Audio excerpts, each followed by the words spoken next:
Hello lovelies, welcome back to my channel. On today's tutorial I will be making this beautiful shirt with a blazer collar and it has a twist on it. So I'm going to show you how to make this beautiful outfit. Come along guys, let's begin.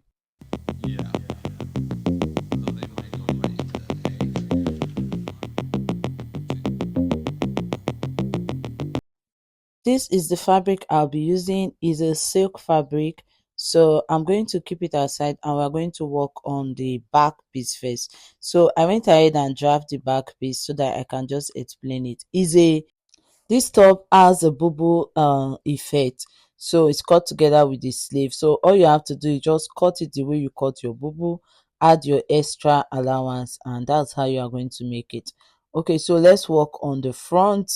On the front you are going to use to understand how I achieve the back. Okay, so mark the inches that you need. So I use 4 inches, which is 2 inches for one side, then 4 inches for the other side. So I went ahead and I ruled a straight line for the part that I need for the flip of the blazer. After marking the 4 inch for the flip, I'm going to mark 2 inches. Okay, so the 2 inches is going to be the normal method you are going to use for your blazer. So I marked the 2 inches, then I marked the 4 inch on one side. Can you see what I'm doing? So that part that I'm drawing, that's going to be the flip area. You can go ahead and connect the line all the way down to the hem line of your pattern paper. Okay, so that you'll be able to differentiate the front, the flip side, and the side that is 2 inch. When you are done with that part, it's time to mark the neckline. So mark the sleeve length that you need. The end of the pattern paper was what I used. And for the neckline, I used 3 inches for the wideness, then 3 inches for the depth for the front. While for the back, I use 2 inches. So you can use 2 inches or 1.5, depends on you. Then I went ahead and I marked the waistline and also the hip line. Okay, so mark the waistline, the hip line, and your bust point line. Okay, because this does not require armhole, so there's no need to put armhole. But if you want to use your armhole, so I just decided to draw it for those who want to add sleeve instead of making it like cut together sleeve. You are going to take 1 inch down on your sleeve. After you've insert your sleeve, take 1 inch for your sleeve slope and connect it all the way to your armhole depth line that you've cut in. Okay, so that is your bust divide by 6 plus 1.5. Then when you are done, connect the neckline. So I extended the neckline all the way down to the 4 inches. Okay, so you connect it all the way down to the 4 inches or the 3 inches that you want. So when I'm done with that part now, I'm going to now mark the sleeve. If you are using the sleeve, you are going to mark the sleeve, take your ½ inch inside and connect the sleeve. So this is for basically those that want to add sleeve, but I'm not adding sleeve to mine. I'm using cut together sleeve. So after I'm done with that part now, I'm going to notch the 4 inch area so that for the neckline I'm going to get that part that I need. Okay, you notch it, then you fold it. Okay, so for the sleeve you come down by 10 inches. After coming down by 10 inches, insert your measurement. So insert your waist measurement, you insert your hip measurement, and your top length. Okay, the length you want the top to be. When you are done, connect it. So you can add 5 inch, you can add 3 inches, you can add 2 inches. If you want it to be fitted, just add 1.5 inch. If you don't want it to be fitted, you add like 5 inches to it. So that's how you are going to do it. Then when you are done, connect it to the armhole line. So that's basically it for the blazer. Can you see it? So just connect it and give that curve for the armhole. Then you can make it straight. You can just do different pattern on the hem area. Okay, so mine was straight. So I went ahead and I connected the 2 inch that I said earlier. Connect it so that you'll be able to differentiate which side is the 2 inches, which side is the 4 inches. Okay, so after I'm done connecting it now, I'm going to cut out the neckline.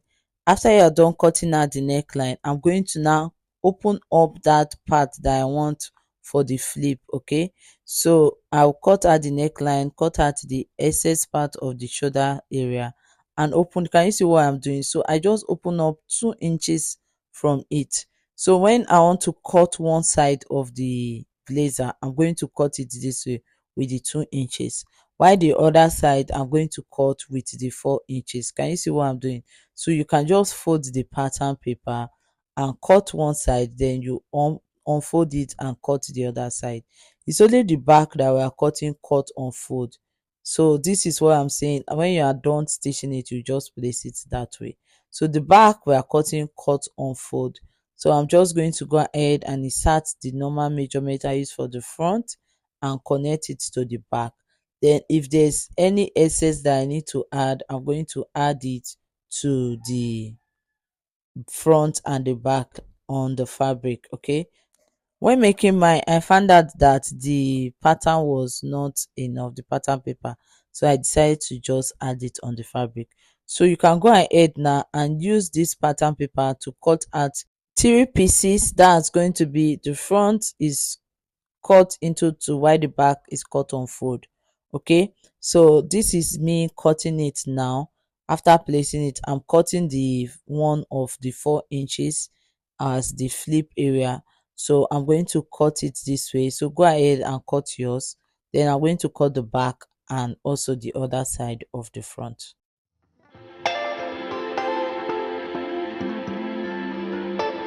After cutting it, you go ahead and iron it later, because I had to iron it before I started stitching. Then you stitch the shoulder to shoulder of both the front and the back. So before stitching, I advise you use the fabric that you've cut out to cut the interfacing for the front.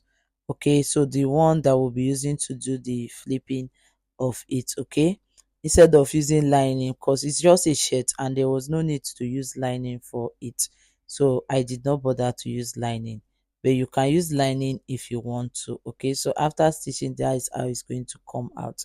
So for the neckline, you are going to take the neck measurement and all, but before that we are going to take the measurement for the neck so that we'll be able to cut out the collar for the neck. Okay, so you are going to also use this pattern that you have to cut out the interfacing. Okay, so take your tape and cut out the interfacing first before we take the measurement.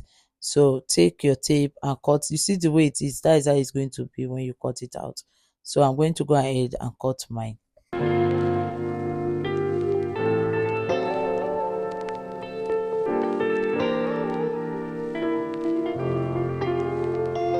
I'm done stitching the shoulder to shoulder together. Then I'm going to take the measurement for the collar.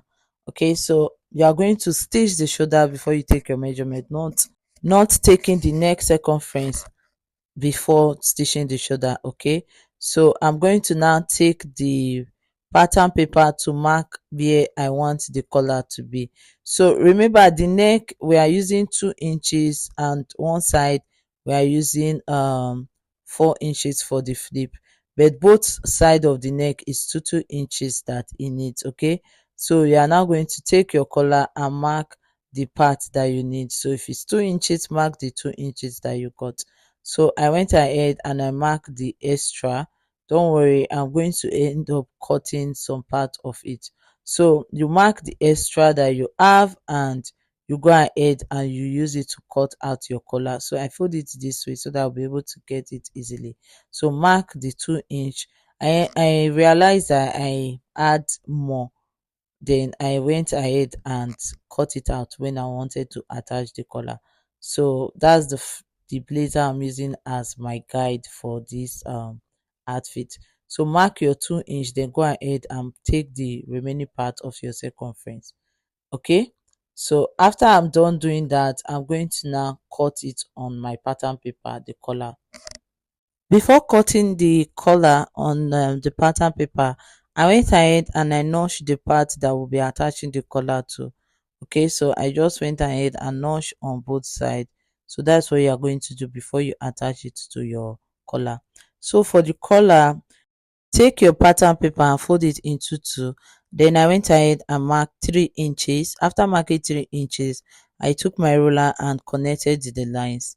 After connecting the lines, I'm going to now mark the length that I want for the collar. Then I used a straight ruler to connect it. Then I came up by 2 inch and went in by 2 inch. Okay, so after doing that, this is basically it for the collar. It was very simple to just cut out. Then take the pattern and place it on your fabric and cut out two pieces.